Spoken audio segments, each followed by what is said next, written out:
Lions TV, we are sponsored by Regal Elevators and Lifts Consultants Limited, a company that is owned and operated by a Millwall fan, just like every single one of the sponsors that you can already see on the screen. If you are going to do a bit of business in 2022, then please keep it in the Millwall family by checking out all of our sponsors' website links in the description below. This is your preview show for tomorrow's away trip to top of the table Fulham at Craven Cottage. This is going to be a very difficult test. How can Gary Rowett get round it? Well, he's already said in the press that the tactic is here. How you want to approach these games is to not go and defend and sit back against the top sides. He loves to do it against all other sides in the division, but he said tomorrow that isn't the game plan. Let's start out by taking a look at the 11 that could get us a result. Okay, so Luke Freeman will come into the squad. How fit he is, I don't know. Ollie Burke's getting fitter, which is good. To me, Benicofobie looked like he was limping the whole of that last game, and there was a rumour that a tweet went out from someone who I won't mention, who I do mention a lot, that saying he was out for a couple of weeks, and then that got yanked. So how true that is, I don't know, but he definitely looked like he took a knock for me in the last game, and he's an injury doubt, in my opinion, which leaves us with no fit strikers at the club. However, Jeb Wallace back on the bench last time out, should be fit to start. And George Saville also back in contention after being on the bench last time out. If we go there and play 5 at the back and play wing-backs and have Scott Malone as one of those wing-backs, we will get absolutely crucified. He's gone to pieces, Scott Malone. He needs to be removed from the side. We need to go to a flat back 4, but I'm sure Rowett will still play his 5 at the back with his 2 CDMs and invite pressure on. I'd love to see him change it up. And he said in the press, well, words to the effect that you can't go and sit and defend. So will he change it? Only time will tell. It's not going to be easy. Let's move on to our opposition. As I've already said, it's Fulham.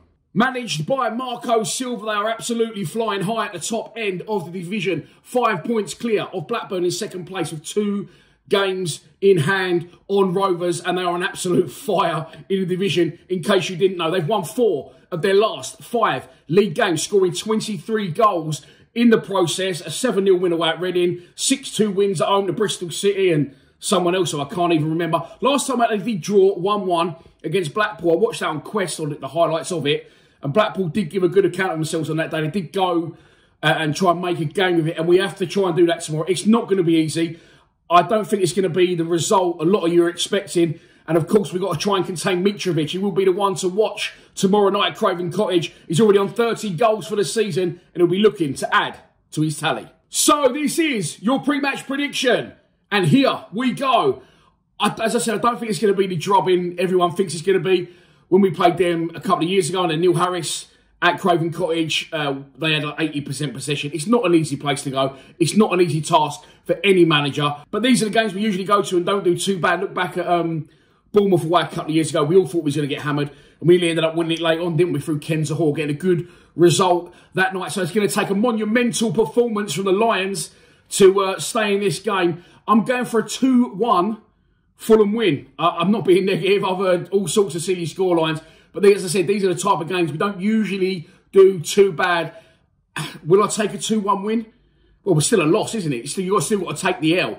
And again, for those who keep saying I'm too negative in my pre-match predictions, if you actually look back at the predictions I've given throughout the season to the point we're at now, I actually predicted we're going to be on more points. So if anything, I'm being too positive. But I'm not going negative tomorrow night. I'm going for a 2-1 Fulham win. So that's your lot for this preview show. Can I just point out, by the way, this is not my wallpaper. I'm not in direct competition with the wallpaper guy, Kev Toomey, our sponsor. This is a one-off. Well, it's turned into a 2-off. I won't be there tomorrow at Fulham. I am working. I am on the road. But I'll try and get back for a watch-along if possible. It is sold out to Millwall fans, so fair play to you all who are travelling. Let's hope they can bring home the points. Please be sure to check out the fans' score predictions from the other boys at Lions TV. It should go out at the same time as this video, but at this point, I've only had one video in from star pupil Joe O'Mara. So get your skates on, boys. I don't know what I'm saying, get your skates on, because it'll be out by now. See you tomorrow night, live watch-along, hopefully something on the road at Fulham. Please subscribe to Lions TV. Come on, you Lions.